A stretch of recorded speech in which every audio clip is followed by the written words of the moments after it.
हिंदू धर्म अनुसार सृष्टिर अनेक चक्र रही जमीक निर्माण पालन और संहार। भगवान विष्णु जी कि सृष्टिर पालनहार सबु वर्ष 4 मास पाताल लोक को कौन पाई चली जाते। नमस्कार, मु आपण मानक अनामिका आपण मानक स्वागत करुछि आउ एक नुआ अध्याय को।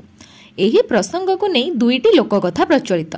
प्रथमटी भगवान विष्णु वामन अवतार सहित जड़ित। हिंदू धर्मग्रंथ अनुसार वामन अवतार भगवान विष्णुकर 10 अवतार मध्यरु पंचम अवतार अटे। वामन अवतार को नहीं भगवत गीतार लेखनी अनुसार गोटे थर भगवान और दैत्य मानक मध्यरे भीषण युद्ध हैला। सेथिरे दैत्य माने पराजित हेले। जीवित दैत्य माने मृत दैत्य मानकु नै कि पश्चिम दिग आड़क अग्रसर हेले। देवराज इंद्रंक वज्रे दैत्यराज बलि प्राण हराइले।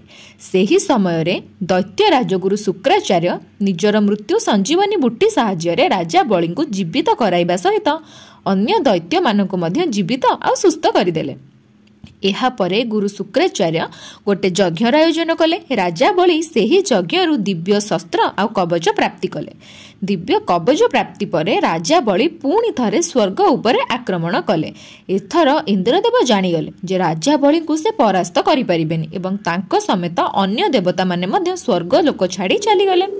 एहार परिणाम स्वरूप स्वर्ग लोक उपरे राजा बलि अर्थात असुर मानकर राजूती चलिला एवं असुर गुरु शुक्राचार्य राजा बलिंक स्थायी राज्य पाई अश्वमेध यज्ञर आयोजन कले।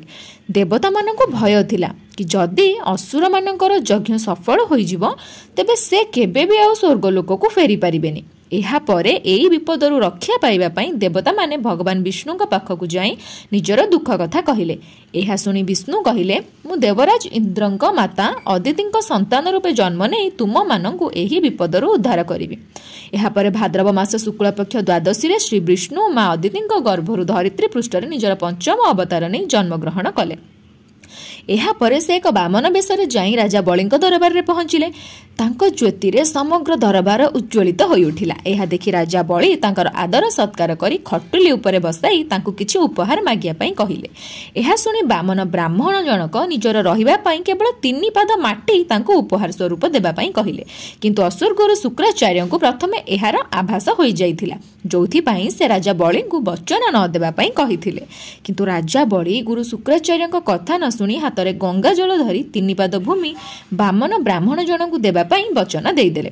वचन पूरा हेबा मात्रे वामन बेशरे आसीथिबा ब्राह्मणक रूप विराट भव्य हेबाकु लागिला। इत्ते विशाल जे प्रथम पादरे समग्र पृथ्वी एवं द्वितीय पादरे समग्र स्वर्ग लोक को से मापी नेले एवं तृतीय पाद केउठी रखिबे बोली पचारिबा मात्रे दैत्यराज बलि तांको पाद तळे पड़ी निज मस्तक उपरे रखिबाकु कहिथिले।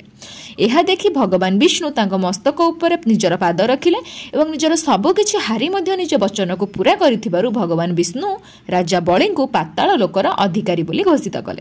राजा बलिंक दान देखि खुशी होई विष्णु तांको बर मागिबाकु कहिबारु राजा बलि भगवान को तांको सह जाई पाताल लोकरे रहिया पई प्रस्ताव देले। एहा सुनी भगवान विष्णु तांको सह जाई पाताल रे रहिले। किंतु एपटे माता लक्ष्मी एवं अन्य देवता माने चिंतित होई गले। एहा देखि माता लक्ष्मी गोटे गरीब स्त्री बेश धारण करी राजा बलिंक हाथ रे राखी बांधिले एवं बदल रे भगवान विष्णु को मागी नेले। एही प्रकारे माता लक्ष्मी भगवान विष्णु को मुक्त करी आनिले। किंतु भगवान विष्णु निजर भक्त मानकु निरास्त करंतिनी ना, सेथि पई आषाढ़ मास शुक्ल पक्ष एकादशी ठारू कार्तिक मास एकादशी पर्यंत से पाताल लोकरे बासा करिवार वचन राजा बलि को देइथिले।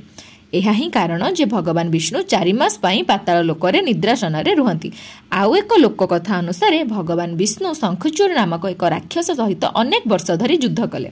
एही युद्ध आषाढ़ शुक्ल पक्ष एकादशी दिन समाप्त होइथिला एवं भगवान विष्णु शंखचूड़ राक्षसर संहार कले।